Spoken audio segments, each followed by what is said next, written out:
Wa na'udzu billahi min sururi anfusina wa sayyiati a'malina. Man yahdihillahu fala mudilla lahu wa man yudlilhu falan tajida lahu waliyyan mursyida. Subhanaka la ilma lana illa ma 'allamtana innaka antal alimul hakim. Amma ba'd. Dari belahan timur Jakarta, alhamdulillah para ikhwatul iman, hari ini kita dipertemukan kembali dengan Al-Ustadz Abdul Hakim bin Amir Abdad beserta Al-Ustadz Mahyuddin. Assalamualaikum Ustadz. Waalaikumsalam warahmatullahi wabarakatuh. Kepada para pendengar, mudah-mudahan antum bisa mendengarkan terus Radio Dakta. Dan pada hari ini Ustadz kita masih berbicara menyangkut banyak akidah. Iya. Kalau pada pertemuan lalu kita bahas mengenai apa itu pengertian Ahlus Sunnah wal Jamaah. Ada ungkapan kata yang katanya dari Umar bin Khattab. Katanya tidak ada Islam kecuali dengan jamaah. Tidak ada jamaah kecuali dengan imam. Tiada imam kecuali dengan ta'ah. Tiada ta'ah kecuali dengan bai'ah. Bagaimana komentar Ustadz mengenai perkataan ini? Alhamdulillah Rabbil Alamin. Wassalatu wassalamu ala nabiyil karim. Wa ala alihi wa ashabihi wa man ittaba'ahum bi ihsanin ila yaumiddin wa ba'du. Pertama-tama harus kita ketahui terlebih dahulu sah dan tidaknya asar yang orang sandarkan kepada Umar bin Khattab tersebut. Ya. Saya belum menemukan riwayat ini. Ya. Oleh karena itu, saya belum bisa menentukan sahih dan tidaknya riwayat ini. Ya. Kalau nanti saya temukan, insya Allah akan saya periksa sah apa tidaknya. Ya. Karena banyak orang sandarkan kepada si fulan dan si fulan, istimewa kepada Nabi SAW, tetapi riwayatnya tidak sahih. Kita lanjutkan pembicaraan. Insya Allah barangkali di lain waktu saya dapati riwayat ini di kitab apa dan bagaimana sanadnya, sahih apa tidak. Ya. Gitu. Ya, oke Ustaz. Baik. Sekarang yang jadi problem bagaimana ketaatan kita kepada imam menurut Islam gitu. Ya. Ya udah kita anggap tidak ada dulu sementara. Sekarang bagaimana sikap kita kepada imam dan siapa yang disebut imam itu? Ya. Pertama, wajib taat kepada imam kaum muslimin dan para pejabatnya. Ya. Sebagaimana firman Allah tabaraka wa ta'ala, ya ayyuhalladzina amanu atii'u Allah wa atii'ur rasul wa ulil amri minkum. Ulil amri ditafsirkan oleh para ulama ahlul fiqh wad din, ahli hukum dan ahli agama. Al-hilli wal aqdi. Jadi al-ulama. Al-ulama. Tetapi ayat ini bersifat umum juga untuk al-umara. Yang menarik perhatian kita di sini bahwa Allah tabaraka wa taala tidak mengulangi taat kepada ulil amri. Setelah ati Allah wa ati ar-rasul, langsung wa ulil amri minkum. Tidak ada taat kepada ulil amri. Al-makna ketaatan kepada ulil amri itu terkait dengan ketaatan kepada Allah dan Rasulnya. Apabila diperintah maksiat, fala sam'a wala ta'ah. Idza umira bi maksiatin, fala sam'a wala ta'ah. Apabila diperintah maksiat, maka tidak boleh mendengar dan tidak boleh taat. Kita wajib taat kepada ulil amri, wajib taat kepada imam kaum muslimin selama tidak diperintah maksiat. Selama tidak diperintah maksiat. Siapa imam kaum muslimin itu? Imamul A'zam yang dinamakan imam besar, yakni yang wajib bagi setiap muslim baiat kepadanya. Apabila kaum muslimin telah memiliki daulah, daulah Islam, dan sekarang ini tidak ada, karena tidak ada negeri di dunia ini yang menegakkan hukum Islam kecuali Saudi Arabia. Baru Saudi gitu kan Ustaz? Baru Saudi iya. yang menegakkan hukum Islam. Ya, berjalan di situ dan nampak wibawaan ulama di situ. Nah, daulah Islam yang dimaksud adalah adanya Imamul A'zam atau Khalifah. Khalifah. Untuk seluruh kaum muslimin. Ya. Apabila telah diangkat seseorang khalifah dengan persyaratannya tentunya, maka wajib bagi setiap muslim baiat kepada khalifah tersebut. Berbaiat kepada khalifah itu. Adapun sekarang tidak ada khalifah. Tidak ada imam. Hanya pengakuan saja. Pengakuan yang dusta. Dari ajaran seperti dari Islam Jamaah, dari Jamaatul Muslimin, dari NII, Negara Islam Indonesia, dan lain-lain yang mempunyai khalifah-khalifah bayangan itu. Begitu. Jadi kita tidak mengingkari tentang wajibnya baiat. Akan tetapi kepada siapa dan kapan baiat itu terlaksana. Ya. Kalau bisa diterapkan kepada setiap orang dan kapan waktu saja, mungkin sekarang saya bisa tampil mengatakan hendaklah kamu baiat kepada saya. Iya, iya. Jadi kepada siapa? Kepada Imamul A'zam. Imamul A'zam tidak ada, belum ada sekarang ini. Ustaz, tolong antum ceritakan di zaman Rasulullah lalu adanya baiat itu. Ya. Supaya mereka pendengar kita lebih paham lagi. Baiat di zaman Rasulullah bermacam-macam. Ya. Bisa kita baca di Sahih Bukhari, Muslim, Abu Daud, Tirmidzi, Nasa'i dan lain-lain kitab hadis di mana Rasulullah SAW berbaiat atas taat mutlak kepada beliau. Ya. Karena beliau ini yakni Nabi dan Rasul. Bukan hanya semata-mata pemimpin negara sebagaimana kata orang-orang politik sekarang ini. Ini membatasi ketinggian dan kemuliaan beliau. Kita harus katakan beliau Nabi dan Rasul. Bukan hanya semata-mata pemimpin. Karena pemimpin itu hanya ditaati semasa beliau hidup. Semasa pemimpin itu hidup. Apa ada pemimpin yang sudah meninggal masih ditaati? Tidak ada. Abu Bakar As-Siddiq, As-Siddiqul Akbar, ditaati oleh kaum muslimin selama Abu Bakar hidup. Ketika Abu Bakar telah wafat, maka tidak ditaati lagi.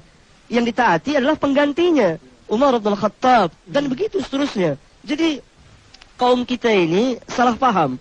Orang siasah, orang politik menjuluki Rasulullah ahli politik. Padahal kita harus katakan Nabi yang mulia ini Nabi dan Rasul. Rasulullah ini Nabi dan Rasul. Dan beliau memang pemimpin. Tapi bukan berarti pemimpin dengan ta'rif pengertian apa yang dipahami oleh orang-orang siasah ini. Jadi kalau yang orang politik menamakan bahwa Rasulullah sangat ahli dalam politik. Politik yang dimaksud adalah politik yang berdasarkan demokrasi. Orang ahli filsafat mengatakan orang yang pertama berfilsafat adalah Rasulullah. Orang tasawuf mengatakan sufi pertama Rasulullah. Begitu. Ini menyimpang sekali dari ajaran Islam. Kita harus tetapkan, isbatkan bahwa Rasulullah itu seorang Nabi dan Rasul. Ditaati semasa hidup beliau dan sesudah wafat beliau. Tidak terbatas ketaatan kepada beliau. Oleh itu baiat banyak. Baiat kepada taat kepada beliau, baiat masuk Islam, baiat menegakkan solat dan lain-lain. Setelah beliau wafat, baiat kepada Abu Bakar Siddiq. Karena Abu Bakar Siddiq Imamul A'zam, imam yang besar, khalifah, tapi bukan khalifatullah fil ard. Keliru mengatakan manusia itu khalifah Allah di muka bumi ini, yang diingkari oleh para ulama. Para ustadz kita ini tidak membaca kitab, sebagian dari mereka. Saya bukan mencela mereka, tetapi kenyataannya demikian. Mereka tidak tahu apa arti, apa makna kalau kita mengatakan manusia itu khalifah Allah di muka bumi. Khalifah itu asal kata dari khalafah, berarti menggantikan.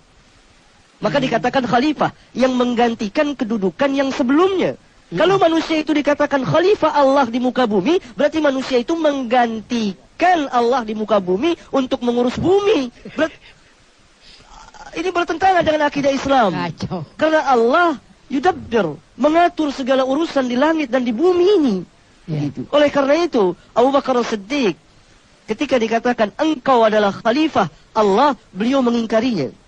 Dan riwayat ini tercatat dalam Musnad Ahmad, juz pertama, Musnad Abi Bakar Siddiq.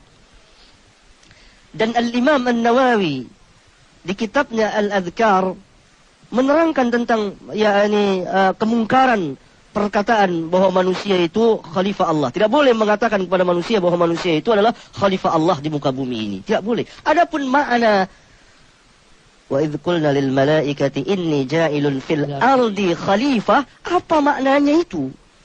Makna khalifah di situ apa? Ini menerangkan tentang sifat manusia.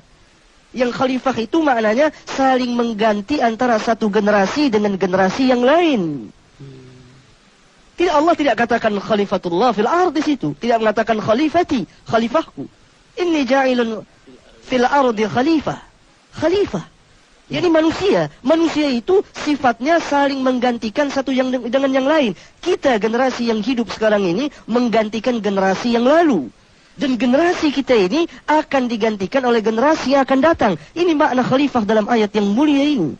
Bisa kita lihat tafsirnya di tafsir Ibn Katsir, di tafsir Al-Qurtubi, dan lain-lain kitab tafsir. Cukup 2 tafsir itu untuk mengetahui ini. Ya, Ustaz, itu kan untuk Adam pertama Allah katakan inni ja'ilun fil ardi khalifah. Bukan untuk Adam. Untuk siapa itu? Itu umumnya manusia. Karena lanjutan ayat itu malaikat berkata, "Ataj'alu fiha Mayufsidu fiha mayufsidu wa yasfiku dima." Jadi maaf Ustaz, bukan untuk Adam itu. Bukan untuk Adam. Paham, begitu. Ya? Karena Allah mengatakan kepada malaikat bahwa dia akan ciptakan manusia. Yang dalam ayat yang lain, dalam surat Al-Hijr dan lain-lain diterangkan bahwa manusia itu Allah ciptakan dari tanah dan tanah liat yang bau, kemudian kada. Ini membuat malaikat bertanya, bukan protes. Bukan protes malaikat itu. Qalu ataj'alu fiha man yufsidu fiha wa yasfiku dima. Itu bukan protes. Mereka tidak mengerti siyak susunan dalam bahasa Arab. Itu pertanyaan maknanya untuk apa sebenarnya hikmah yang terkandung dalam penciptaanmu ini. Engkau ciptakan manusia ini apa hikmah? Padahal manusia ini dapat menumpahkan darah dan membuat kerusakan fil ard di muka bumi. Bukan malaikat itu, ada yang mengatakan sebagian mubalik kita, wah ini malaikat ini tidak senang pada manusia. Malaikat ini protes kepada Allah tabaraka wa ta'ala. Tidak. Ini pertanyaan malaikat ini maknanya untuk agar Allah menyingkap kepada malaikat apa hikmah di dalam penciptaan manusia ini. Yang malaikat mengetahui bahwa manusia itu dapat menumpahkan darah dan membuat kerusakan. Sekarang pertanyaan kita, dari mana malaikat dapat mengetahui bahwa manusia itu dapat membuat kerusakan di muka bumi dan menumpahkan darah? Pertama, Allah tabaraka wa ta'ala di ayat-ayat yang lain menjelaskan kepada malaikat seperti dalam surat Al-Hijr penciptaan manusia itu. Malaikat mengetahui dari situ, orang yang diciptakan dengan zat ini tentu dapat membuat kerusakan dan menumpahkan darah. Pertama. Yang kedua, dari ilmu yang khusus yang Allah berikan kepada malaikat untuk mengetahui sifat-sifat manusia yang dapat membuat kerusakan dan pertumpahan darah di muka bumi ini. Ketiga, malaikat mengkiaskan dengan makhluk yang sebelum manusia diciptakan, yaitu apa? Jin, yang telah membuat juga kerusakan. Ada tiga tafsir ini dapat kita terima. Ini tafsir diterangkan oleh para ulama di kitab tafsir Ibn Katsir dan Qurtubi, Imam Ibnu Jarir At-Tabari dan lain-lain. Ini dia. Jadi bertanya tentang apa hikmahnya itu. Allah menjawab, "Inni a'lamu ma la ta'lamun." Aku mengetahui apa-apa yang kamu tidak tahu. Betul, Allah tidak bantah bahwa manusia itu memang membuat kerusakan dan menumpahkan darah. Betul, tapi itu hanya sebagian manusia. Tidak semua manusia itu menumpahkan darah dan membuat kerusakan. Inni a'lamu ma la ta'lamun. Aku lebih mengetahui apa-apa yang kamu tidak mengetahui. Kalau ada manusia yang membuat kerusakan, ada juga manusia yang memperbaiki bumi ini. Di antaranya al-anbiya wal mursalin, as-siddiqin, as-syuhada, as-salihin, dan di muka bumi ini ada al-ulama. Ini manusia-manusia yang memperbaiki bumi ini. Jadi manusia itu tidak semuanya membuat kerusakan di muka bumi. Bahkan sebagian manusia mengadakan islah, perbaikan di muka bumi ini dan mengajak manusia beribadah kepadaku. Ini Allah katakan, inni a'lamu ma la ta'lamun. Maka untuk membuktikan ketinggian manusia ini, Allah tidak tunjukkan jisim Adam yang Allah buat langsung dengan kedua tangannya yang mulia. Tetapi Allah tinggikan manusia Adam ini dengan malaikat dengan ilmunya. Ada pembicaraan yang panjang mengenai tafsir ayat yang mulia ini. Sehingga salah seorang ulama kita, yakni Al-Imam Ibnul Qayyim rahimahullah ta'ala, kalau saya tidak salah ingat, bahwa ayat tentang kisah Adam, penciptaan Adam ini di awal surat Al-Baqarah ini memberikan pelajaran sampai 1000 pelajaran. Masya Allah. Ya.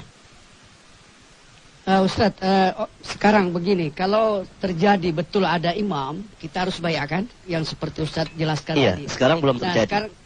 Sekarang belum ada. Belum. Karena muncul dua imam itu bagaimana? Kalau ada 2 imam, setelah dibaiat salah satu imam, kemudian dibaiat lagi yang lain, maka kata Nabi, bunuh. Yang kedua ya harus dibunuh ya? Iya. Karena kalau kaum muslimin sudah sepakat untuk memilih seorang imam, kemudian datang lagi imam yang lain mengangkat dirinya sebagai imam, maka bunuh ini. Oh begitu. Tapi suatu contoh kisah begini Ustaz ya. Ya. Ketika Ali bin Abi Thalib, dia jadi seorang imam. Tiba-tiba Muawiyah juga mengangkat sebagai seorang khalifah. Nah ternyata malah justru terjadi peperangan. Justru akhirnya kesimpulannya justru Ali yang tidak ada, Muawiyah yang naik ke atas itu bagaimana itu? Muawiyah kan tidak berdasarkan atas pengangkatan itu. Dan ini yang dijadikan suatu masalah, ini kan akhirnya generasi Sayyidina Ali itu akhirnya kan karena kalah dalam peristiwa diplomasi, justru Ali dibunuh sendiri sama kaum Khawarij, yaitu adalah Abdurrahman bin Muljam. Nah tiba-tiba akhirnya kan yang berkibar kan Muawiyah. Padahal Muawiyah pada itu kan nggak diangkat, bagaimana itu kira-kira penjelasannya? Ya. Ini perkataan orang-orang Syiah. Ustadz barangkali termakan dengan perkataan ini. Enggak, ini bukunya terus terang itu juga orang-orang Sunni semuanya. Dan kita belajar itu kan terjadi perang sipil antara di mana Ustadz baca Sunni buku apa? Ya? Buku apa Ustadz? Baca narasumbernya di mana? Itu Profesor Dr. Ahmad Salabi satu. Yang kedua dari Jogja itu ya. Apa betul Ahmad dari Mesir? Mesir. Saya tahu. Saya bukunya ada. Apa betul Ahmad dalam jilid buku pertama. Dia mengatakan bahwa Muawiyah mengangkat diri jadi khalifah? Bukan. Terjadi peperangan Siffin itu akhirnya. Tadi Ustaz mengatakan bahwa Muawiyah mengangkat dirinya juga jadi khalifah kan? Bukan. Dipaksakan sama Amr bin As. Apa betul dikatakan begitu? Lah sejarahnya begitu. Terus yang kedua, di kitab itu apa betul dikatakan begitu? Ya kira-kira begitu. Nanti kita cek lagi ya. Terus yang kedua, dalam buku yang begitu jelas Profesor Dr. Yusuf Shoaib dalam Khulafa Rasyidin. Iya. Terus yang ketiga di Profesor Dr. Hamka, sejarah dan sejarah umat Islam. Terus yang keempat Profesor Abu Bakar Aceh segala macam itu. Jadi kita baca referensinya juga kira-kira begitu, bukan dari orang-orang Syiah gitu loh. Iya, tetapi mereka mengambil itu dari orang Syiah. Atau dari rawi Syiah. Begini. Sejarah Islam khususnya yang menyangkut Al-Khulafa Ar-Rasyidin Al-Mahdiyin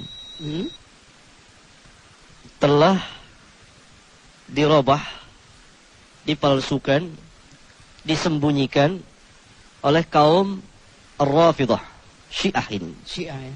Dan mereka memang agama mereka itu bohong.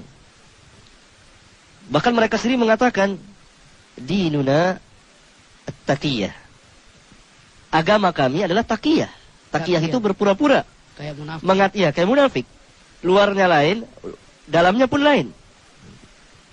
Ya, seperti orang-orang munafik. Ya. Oleh karena itu, segala sesuatunya itu harus berdasarkan sanad. Begitu, dari mana pengarang kitab ini seperti Ahmad Sa'labi, Sa'labi. Nah, kemudian Haikal ini jelas seorang sastrawan dan dia ini akidahnya rancu sekali karena dia filsafat.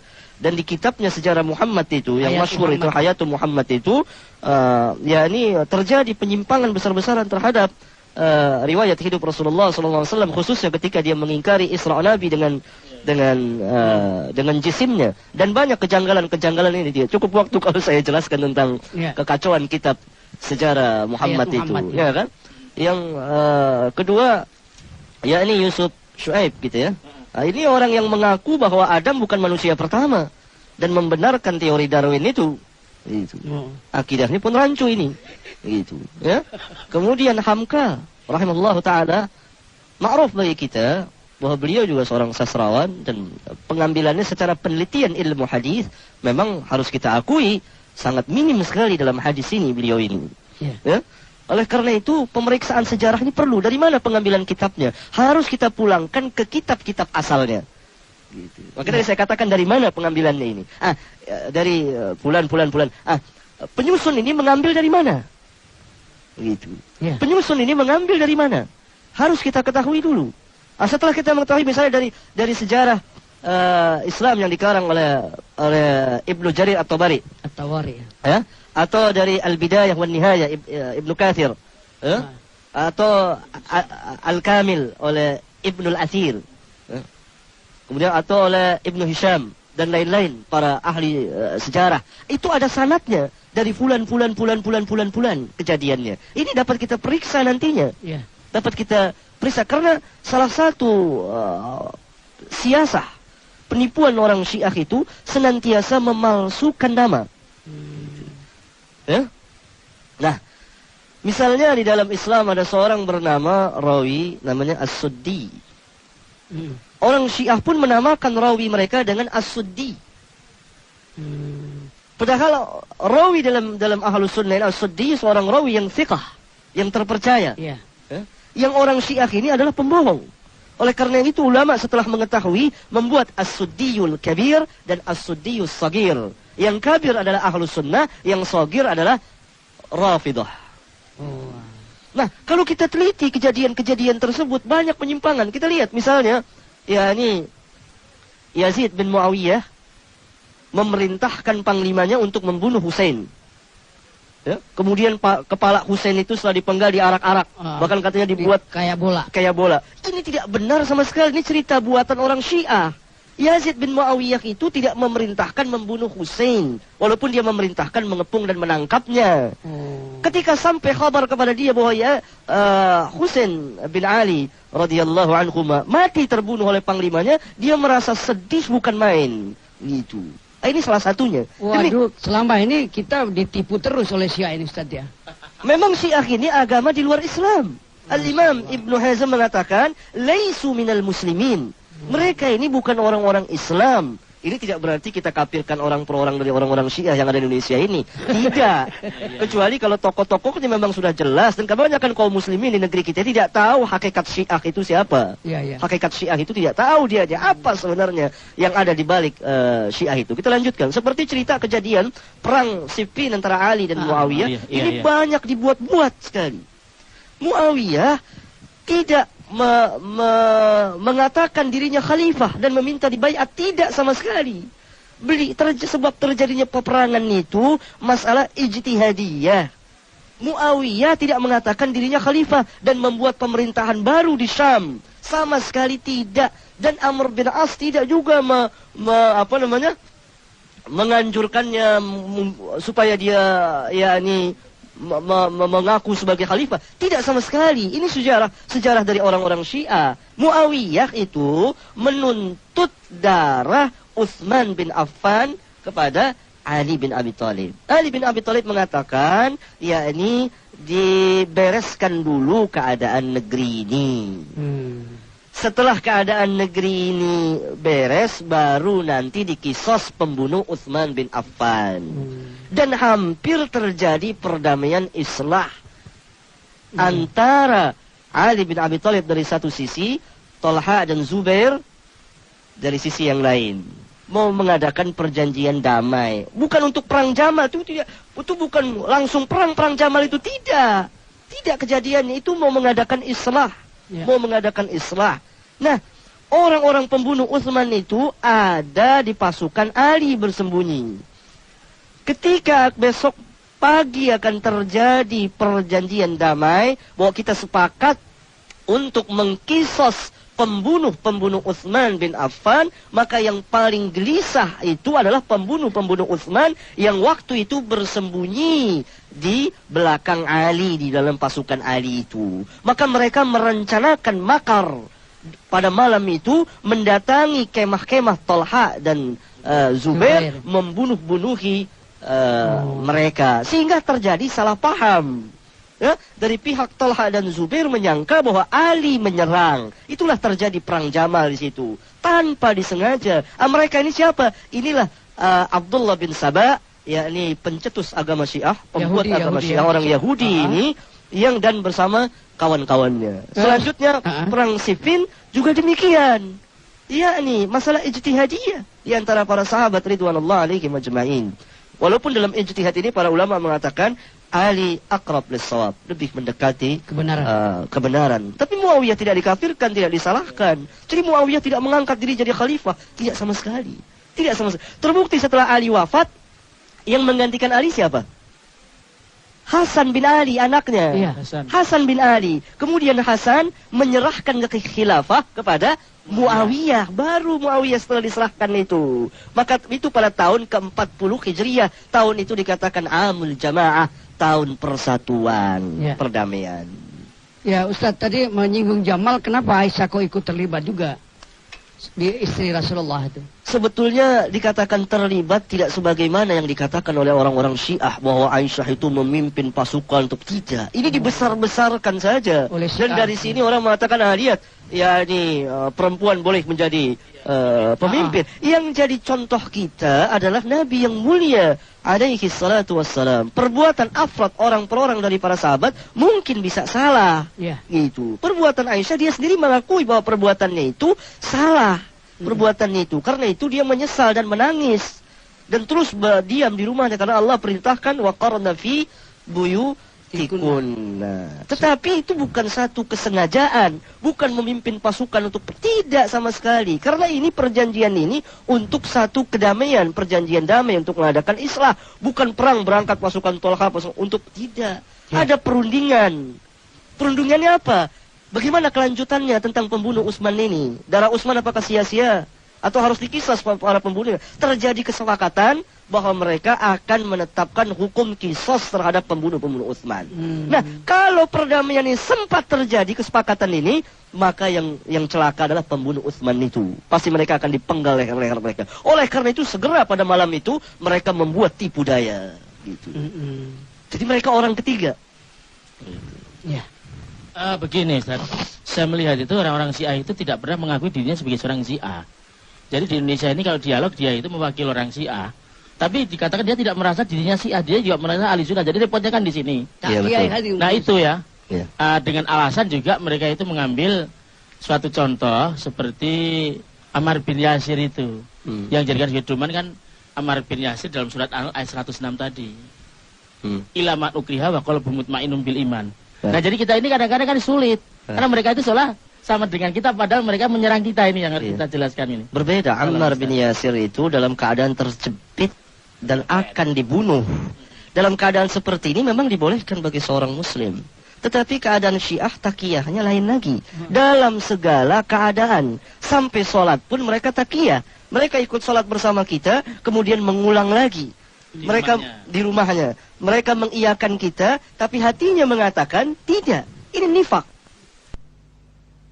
Mirip LDI juga begitu. Dia tidak pernah mengaku dirinya Syiah sih. Jadi kan susahnya kan di Tetapi ciri-cirinya ada. Ya kan mereka kan Ciri-cirinya sekarang sudah mulai nampak dan sekarang sudah mulai berani mereka mengatakan, sebagiannya tentunya, bahwa ya ini terang-terangan mereka orang-orang Syiah.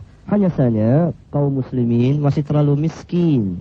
Miskin ilmu yang saya maksud tentang ya ini apa hakikat Syiah ini. Oleh karena itu saya anjurkan kepada kaum muslimin yang mendengar kita ini untuk membaca kitab-kitab yang disusun oleh para ulama kita tentang Syiah, di antaranya ya ini oleh Profesor Ihsan Ilahi Zahir gitu. Bacalah kitab-kitab beliau ini tentang Syiah, yang menerangkan tentang Syiah gitu. Ustadz, pernah ada buku populer di masyarakat, dialog antara Sunni dengan Syiah. Komentar antum gimana? Ini fiktif, tidak pernah terjadi. Karena kelihatan dalam buku itu alangkah bodohnya orang Sunni itu. Masa ulama Mesir seperti itu? Tidak pernah terjadi. Dan Syiah ini sering berbohong. Jangankan berbohong kepada manusia, berbohong kepada Allah dan Rasulnya dia berani. Apalagi berbohong kepada manusia. Berbohong kepada Allah, dia mengatakan bahwa Quran ini yang sekarang ini tidak asli. Ada Quran yang namanya Mushaf Fatimah, 3 kali lipat lebih besar dari mushaf kita. Masya Allah. Lalu Nurkhalis Majid yang tidak tahu apa-apa orang ini tentang Syiah, ya, mengatakan saya sudah ke Iran, lalu saya lihat Qurannya sama. Memang Qurannya sama, karena ini i'tikad beliau, i'tikad mereka. I'tikad mereka Quran yang sekarang ini palsu. Nanti akan datang Quran yang asli yang dibawa oleh Imam Mahdi mereka, Al-Muntadhar. Yang dahulu pernah hidup, kemudian masuk goa, lalu hilang pada pertengahan abad ketiga, ya. Ya. Imam yang ke-12. Imam ke-12 hilang begitu. Belum muncul-muncul begitu. Nanti akan dibawa Quran yang baru. Ya, yang sekarang memang masih sama dengan kita. Tetapi kalau Nurkhalis itu baca di kitab-kitab mereka, jelas itu ada. Ya, ini apa namanya? Mereka contohkan beratus-ratus ayat.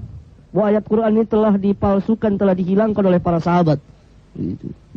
Banyak contohnya. Jadi Ustadz, Quran Syiah dengan Sunni yang kita sekarang berbeda dong? Berbeda. Menurut keyakinan mereka. Bahwa mereka menganggap bahwa Quran yang ada di kita sekarang ini tidak asli. Telah dirubah oleh para sahabat, dikurangi ayat-ayatnya. Ya. Surat Al-Nasrah, itu tidak ada ayat waja'alna 'aliyan sihrak. Itu menurut mereka itu waja'alna 'aliyan sihrak, dan kami jadikan Ali itu sebagai menantu engkau. Itu menurut Syiah di surat Al-Nasrah itu ada ayat itu. Menurut kita kan nggak ada ayat itu, nggak ada. Menurut Syiah ada, dan ternyata ada di kitab-kitab mereka itu. Walaupun mereka tutup-tutupi bahwa Syiah tidak mengingkari Al-Quran, tidak. Ya. Padahal di kitab-kitab ulama mereka, Bukharinya mereka itu, ya, ada jelas. Ya. Adapun berbohong terhadap Rasulullah, jelas sekali mereka membuat hadis-hadis palsu. Hadis menurut mereka berbeda dengan hadis menurut kita. Hadis menurut mereka yang sampai kepada imam mereka itu hadis. Ada yang suatu contoh begini Ustaz, ya. Hadisnya tapi di sini atau ada atau enggak bahwa sebetulnya Abu Thalib itu muslim gitu. Ini hadis. Iya. Akhirnya orang Syiah itu marah sekali kalau ada sampai mengatakan bahwa Abu Thalib itu belum beriman itu. Terus kira-kira komentarnya bagaimana? Yang kedua Ustaz, mungkin ada hubungannya seperti dalam surah Abasa itu. Mereka tidak percaya itu bahwa Rasulullah bermuka masam. Iya, betul itu. Komentar Anda gimana Ustaz? Yang pertama, sebagaimana dikatakan oleh para ulama, bahwa hadis-hadis tentang Abu Thalib itu muslim, itu semuanya tidak ada yang sahih, hadis-hadis palsu. Tidak ada yang sah. Yang sahih yang dikeluarkan oleh Bukhari, Muslim dan lain-lain menjelaskan tentang Abu Thalib mati dalam keadaan kufur. Dan ayat Al-Quranul Karim menjadi saksi. Jadi di mana Allah Subhanahu wa taala berfirman, innaka la tahdi man ahbabta. Sesungguhnya engkau tidak dapat memberikan petunjuk kepada orang yang kau cintai. Ini tidak syak lagi turunnya mengenai Abu Thalib. Abu Thalib. Dan apa keberatan kita? Bapaknya Ibrahim alaihi salatu wassalam pun mati dalam keadaan kufur. Tidak keberatan.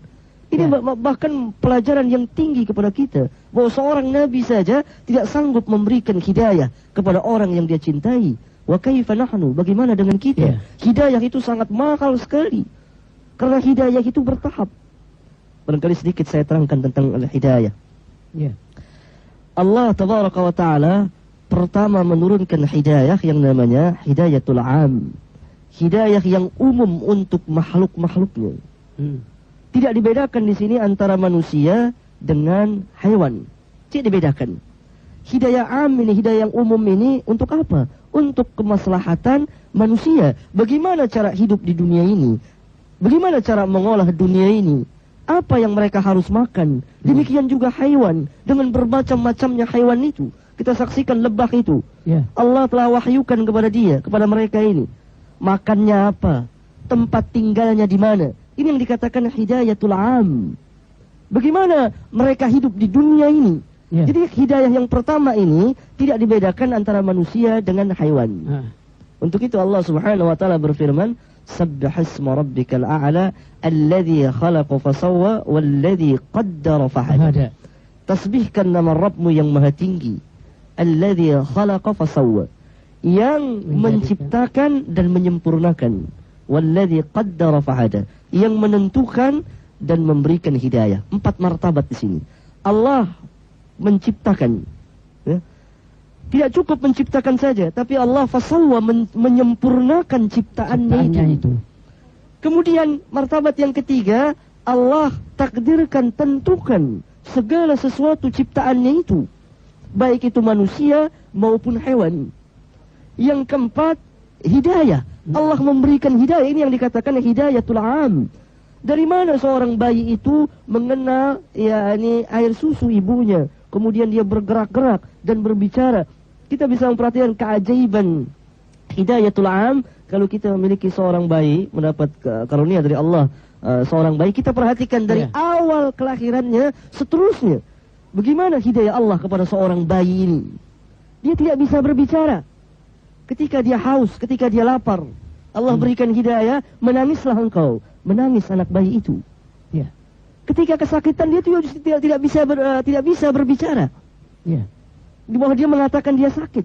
Allah beri hidayah lagi, ini ciri-ciri khas untuk dia agar diketahui oleh seorang ibu, ya, bahwa anak ini sakit.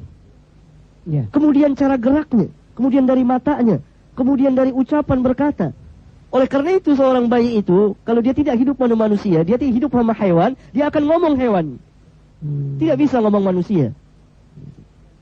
Nah, hidayah Allah berikan bagaimana cara dia berbicara dan seterusnya sampai besar manusia, sampai kepada semut yang demikian kecil yang di bawah kaki kita itu. Allah berikan hidayah. Di mana tempatnya, apa makanannya, bagaimana cara mereka mencari makan dan menyimpan makanan itu, dan persatuan mereka itu, adanya kepemimpinan di antara mereka dan seterusnya. Luar biasa tentang ini hidayatul am. Yang kedua, hidayatul bayan. Hidayah al-bayan, penjelasan. Di sini baru dibedakan antara manusia dengan hewan. Ini makna firman Allah, "Wa ma khalaqtul jinna wal insa illa liya'budun." Tidak aku ciptakan manusia melainkan untuk beribadah padaku.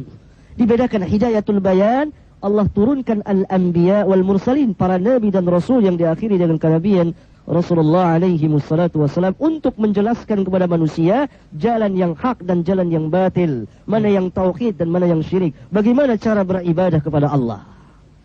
Ya. Yang ketiga, hidayatut taufiq, hidayah persetujuan dari Allah. Ketika manusia itu condong kepada kebenaran, maka Allah akan condongkan hatinya kepada kebenaran. Ketika manusia itu condong kepada kesesatan, maka Allah akan condongkan hatinya kepada kesesatan. Di antara firman Allah, "Wa may yushaqiqir rasul min ba'di ma tabayyana lahul huda wa yattabi' ghayra sabilil mu'minin nuwallihi ma tawalla wa nuslihi jahannam wa sa'at masira." Barang siapa yang menentang Rasul, memusuhi Rasul, sesudah nyata bagi dia hidayah, dan dia mengikuti selain jalannya orang-orang mukmin, maka akan kami palingkan kemana dia berpaling. Maknanya kami akan sesatkan kemana dia tersesat. Nuwallihi ma tawalla. Kemana condong hati itu?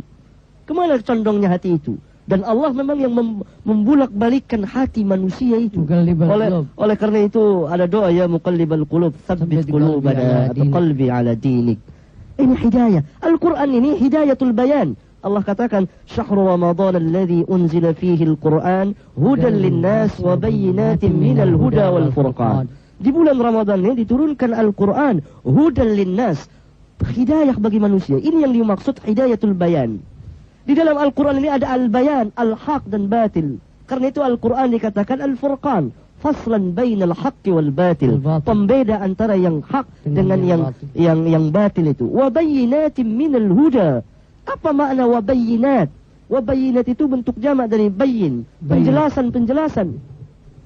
Penjelasan-penjelasan di sini apa maknanya? Kata para mufassirin itu hujajun, dalail, hujjah-hujjah, alasan-alasan, dalil-dalil, keterangan-keterangan atau bukti-bukti yang sangat kuat sekali menurut dalil-dalil naqliyah dan akliyah. Ya. Menurut dalil naqliyah dan akliyah. Wa bayyinatin minal huda. Hidayah yang ada dalam Al-Quran ini dijelaskan lagi dalam Al-Quran. Bukti, jadi Al-Quran ini merupakan mukjizat ilmi yang terbesar yang dapat disaksikan oleh orang yang hidup pada zaman itu dan oleh orang kita yang tidak hidup pada zaman itu. Wal furqan, hidayatul bayan. Tetapi yang dapat mengambil hidayah Al-Quranul Karim hanya orang-orang yang bertakwa, hudan lil muttaqin. Begitu. Nah, barangkali ini sekedar aku. Kemudian hadis yang kedua tadi apa? Ayat abasa wa tawalla. Abasa wa tawalla, jelas. Bahkan di ayat yang lain Rasulullah ditegur, apa juga kita mengingkari, ya yukan nabiyyu lima tuharrimu ma'ahalallah. Ya. Nah, wahai Nabi, kenapa engkau haramkan apa yang Allah halalkan padamu? Ya. Itu. Tidak ada masalah. Di ayat lain ditegur lagi tentang tawanan perang. Biasa. Itu Nabi tidak bersengaja untuk bermasam muka. Bukan itu menjadi sifat Nabi. Kita harus tahu maksudnya. Dan itu memang terjadi. Ibnu Ummi Maktum datang kepada Nabi untuk bertanya. Untuk bertanya tentang agama. Sedangkan Nabi lagi menyibukkan diri dengan para tokoh Quraisy. Tokoh-tokoh Quraisy. Dan beliau sangat ingin sekali agar mereka masuk ke dalam Islam. Adapun Ibnu Ummi Maktum adalah orang yang biasa bersahabat, berkumpul dengan beliau. Barangkali di lain waktu atau kesempatan lain. Tapi Allah tidak inginkan syariatnya dibeda-bedakan. Sampaikan. Dan tidak ada perbedaan di majelis itu antara orang kaya dengan orang miskin. Sama duduk satu majelis. Dan itu contoh buat kita, Ustaz ya. Iya, kalau nggak ada kejadian itu, nggak ada dicontoh nanti. Dan itu memang ya ini terjadi. Apa ya ini keberatan kita untuk mengingkarinya? Tidak. Ya. Kita lihat dari maksud Rasulullah SAW dan teguran di ayat yang lain ada. Jadi kalau alasan orang-orang Syiah itu mengatakan kok Nabi aja salah begitu. Nah ini kan lucu. Jadi nggak mungkin itu untuk Nabi begitu loh. Alasan mereka itu. Bahkan ayat kenapa mereka mengingkari? Karena mereka punya i'tiqad, keyakinan bahwa imam-imam mereka itu maksum. Imam-imam mereka itu logika pikirannya ke sana itu. Imam-imam mereka itu maksum. Dan memang Nabi maksum, terpelihara. Hanya para nabi dan rasul yang terpelihara. Rasulullah SAW al-maksum, terpelihara, terjaga. Karena begitu terjadi sesuatu, Allah langsung turunkan wahyu untuk menegurnya. Gitu. Jadi alasan beliau itu begitu, alasan mereka. Jika sampai sekarang tetap mengingkari bahwa Abasa wa Ta'ala itu sebab yang turun. bermuka masam itu. Mereka bukan hanya mengingkari kejadian sebab turun, bahkan mereka mengingkari juga Al-Quranul Karim, bahwa ini bukan Al-Quran yang asli menurut etikat mereka itu. Iya Ustaz, tadi antum berbicara mengenai Imam Mahdi Al-Muntazar. Itu pada memang kita baca beberapa hadis adanya akan datangnya Mahdi ini. Nah, menurut antum apa betul hadis atau bagaimana itu? Begini. Tadi kita berbicara Imam Mahdi ini ada dua. Imam Mahdi yang diyakini oleh orang-orang Syiah pernah hidup di dunia ini katanya. Padahal itu orang tidak pernah ada wujudnya. Tidak pernah ada wujudnya itu. Al-Qaim katanya mereka, Al-Muntazar yang ditunggu-tunggu. Ini khayal mereka itu saja. Karena imam yang ke-11 menurut mereka itu tidak mempunyai anak. Itu dibuktikan dalam sejarah. Mereka memang orang-orang yang tidak punya malu dan selalu memang menyelewengkan sejarah. Gitu. Ya. Adapun Imam Mahdi yang ada di Ahlus Sunnah dan dibicarakan oleh Ahlus Sunnah dan tercantum di sebagian kitab ahadis seperti di Sunan Abi Daud, di Musnad Ahmad dan lain-lain, berbeda. Tidak lebih daripada seorang mujaddid yang nanti akan datang ketika turunnya Isa bin Maryam. Dan hadis-hadisnya sahih menurut undang-undang ilmu hadis. Ya, tetapi tidak lebih daripada yakni mujaddid. Dia bukan seorang nabi. Mujaddid yang membaharui agama sebagaimana mujaddid yang lain. Hanya saja ini dikhabarkan oleh Rasulullah SAW dari keturunan beliau dan seterusnya. Dan nanti akan datang pada zaman Isa bin Maryam turun. Hadis ini sahih. Keliru kalau orang mendoifkan hadis ini. Tetapi kita kaum muslimin meskipun meyakini Isa bin Maryam akan turun dan Imam Mahdi itu akan ada, tidak boleh berpangku tangan saja menunggu-nunggu kedatangan itu untuk kemenangan kaum muslimin. Ini kata Syekh Muhammad Nasiruddin Albani, perlu saya beritahukan kepada kaum muslimin bahwa ahli hadis besar pada abad ini, Syekh Muhammad Nasiruddin Albani wafat rahimahullah ta'ala pada hari Sabtu tanggal 2 Oktober dan telah dimakamkan di Yordan, Amman. Semoga Allah tabaraka wa ta'ala mengampuni dosa-dosa beliau dan memberikan ganjaran yang besar kepada beliau atas perjuangannya dalam membela agama beliau ini, khusus dalam masalah akidah dan ilmu hadis dan fikih dan lain sebagainya.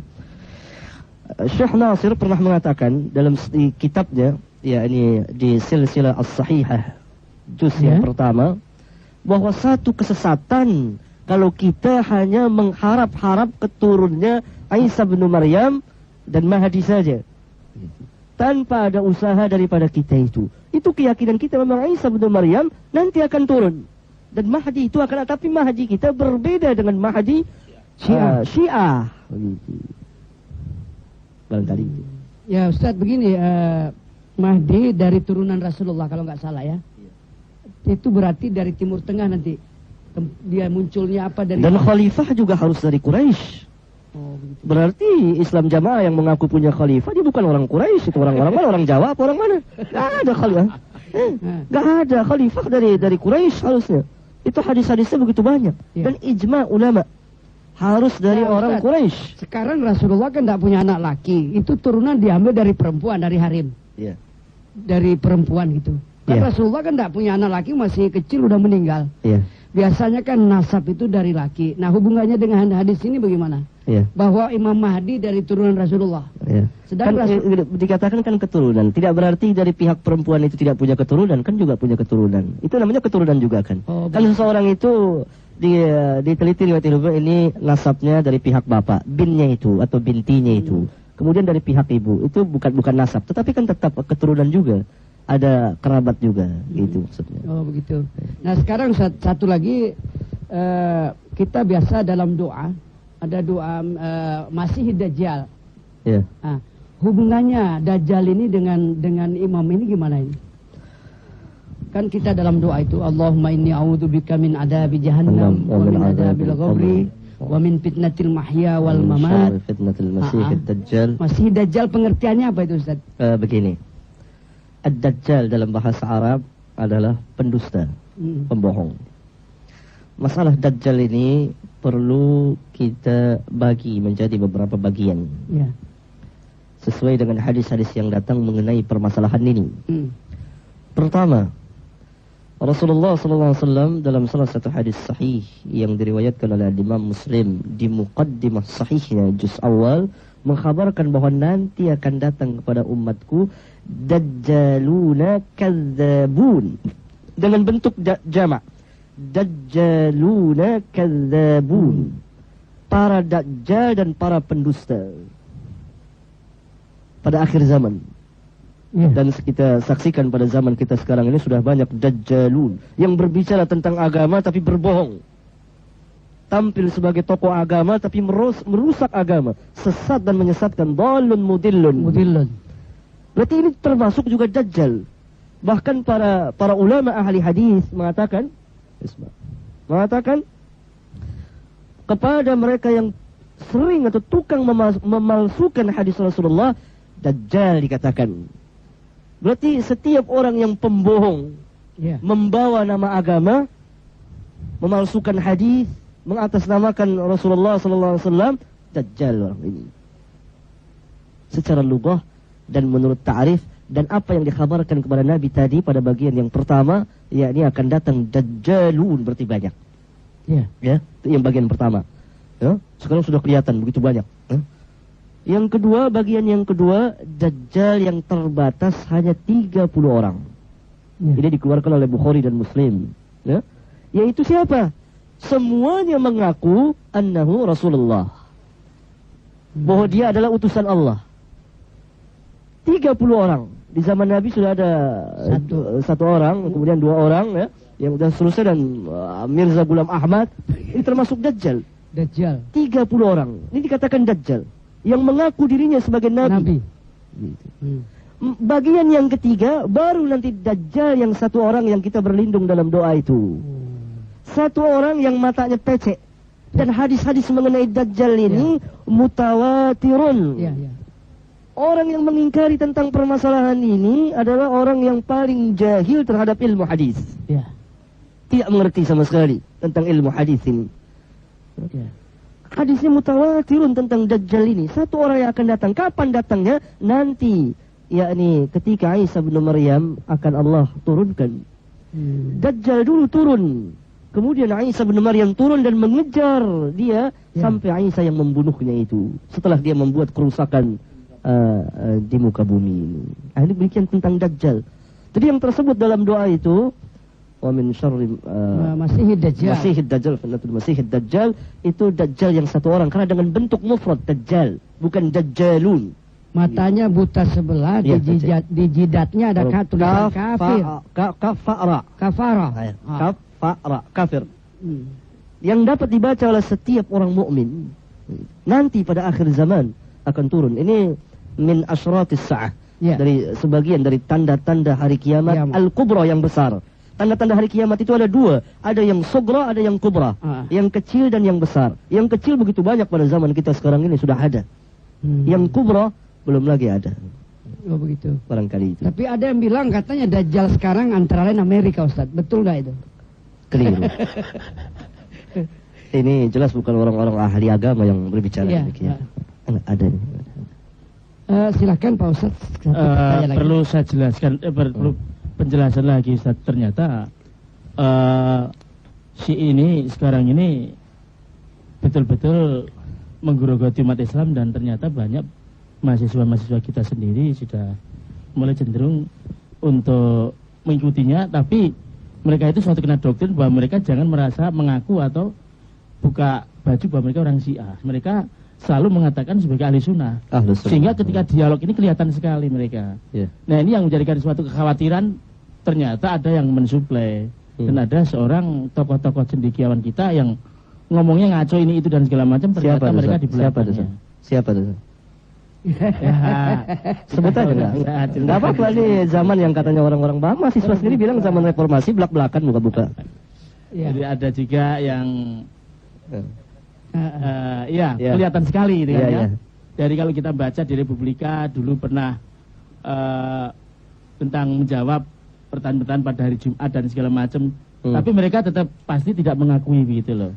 Tapi ketika orang-orang dekatnya mendekati, ternyata memang mereka betul antek-antek daripada Syi'i gitu loh. Iya, betul. Nah, kita bagaimana penjelasan Ustaz supaya kita ini waspada gitu orang-orang kita, karena mereka itu hampir semuanya itu berbohong. Tapi kadang-kadang dia itu menguasai hadis yang seolah itu mengatakan ini dari Sunni gitu loh. Nah, ini yang kadang-kadang dia itu menggunakan hadis-hadis Sunni, menggunakan ayat-ayat kita, tujuannya untuk mengkanter kita, bukan untuk diyakini dan membenarkan mereka begitu loh. Karena mereka memang telah mengingkari dulu hadis-hadis dari Sunni. Karena ta'rif hadis menurut mereka berbeda dengan ta'rif hadis menurut kita. Menurut kita hadis itu sampai kepada Nabi. Menurut mereka tidak mesti sampai kepada Nabi. Sampai kepada salah satu imamnya pun juga itu sudah dikatakan hadis. Omongan imam itu menurut mereka samalah dengan omongan Rasul. Bahkan sama dengan omongan Allah. Sama dengan firman Allah Tabaraka wa Ta'ala. Cukup. Bagi kita tidak. Dibedakan firman Allah dan sabda Nabi. Bagi mereka tidak dibedakan. Asal sampai kepada salah seorang imam yang mereka anggap itu. Padahal imam-imam itu berlepas diri dari mereka. Karena mereka hanya mengatasnamakan saja Ahlul Bait. Padahal Ahlul Bait itu sangat jauh dari mereka itu. Sebagaimana jauhnya antara timur dengan barat itu. Nah, menurut mereka kalau hadis itu sampai kepada salah seorang imam yang mereka anggap sebagai imam maksum, maka perkataan imam itu sama dengan perkataan Allah dan sama dengan perkataan Rasul. Itu ta'rif hadis menurut orang-orang Syiah. Jadi berbeda. Dan mereka tidak mengimani hadis-hadis yang datang dari kita. Bagaimana mereka bisa mengimaninya? Karena mereka ini mengatakan dari etikat mereka bahwa para sahabat itu telah murtad ketika Rasulullah wafat. Tidak ada kecuali hanya dihitung, hanya beberapa orang sahabat yang dapat dihitung dengan jari. Abu Dzar, Miqdad, Salman, Ali, Hasan, Husain. Itu hanya beberapa orang saja. Berarti selama ini dakwah Rasulullah menurut mereka itu tidak berhasil. Bahkan Khomeini, tokoh Syiah ini, Khomeini pernah mengatakan dalam salah satu pidatonya ketika dia mengadakan maulid Muharram atau saya agak lupa begitu, mengatakan bahwa dakwah Rasulullah itu belum berhasil. Nanti yang akan berhasil itu adalah al-muntadhar itu. Ini perkataan kufur yang dikeluarkan oleh Khomeini itu sendiri. Bahkan Khomeini di kitabnya Al-Hukumatul Islamiyah, saya punya kitabnya itu, mengatakan bahwa makom daripada imam-imam kita itu, kedudukan daripada imam-imam kita itu tidak bisa dicapai derajatnya oleh seorang pun Rasul dan oleh seorang pun malaikat. Berarti derajat para imam mereka itu lebih tinggi dari para Rasul, termasuk Rasulullah dong. Dan para malaikat. Jelas, siapa saja yang mau saksikan kitab, datang sama saya unjukkan kitabnya. Itu Khomeini. Gitu. Khomeini, orang-orang Islam tidak mengetahui ketika terjadi revolusi Iran, mereka tidak mengetahui. Banyak ikut-ikutan para mahasiswa ini. Dia habis waktunya. Ustaz, kita maaf Ustaz dibatasi. Insya Allah setiap Selasa kita dialog Ustaz ya. Hanya ada di 92,15 FM kepada pendengar kita. Demikianlah jumpa kita. Terima kasih. Mudah-mudahan dengan dialog ini iman, Islam dan ketakwaan kita semakin meningkat dan semakin hari kita semakin takarub kepada Allah. Amin. Ustaz, jazakallah khair. Wa iyyakum. Demikianlah para pendengar sekalian, Ana Habib Hasan Al-Madali ditemani oleh Bapak Ustadz Mahyudin Adi Suratno dan Ustadz Abdul Hakim bin Amir Abdad. Sekali lagi terima kasih kepada pendengar sekalian. Jangan lupa setiap Selasa berdialog lagi kembali. Demikianlah kita sama-sama membaca doa kafaratul majlis. Subhanaka Allahumma wa bihamdika asyhadu an la ilaha illa anta astaghfiruka wa atubu ilaik. Akhirnya dari belahan timur Jakarta kami ucapkan wabillahi taufiq wal hidayah. Assalamualaikum warahmatullahi wabarakatuh.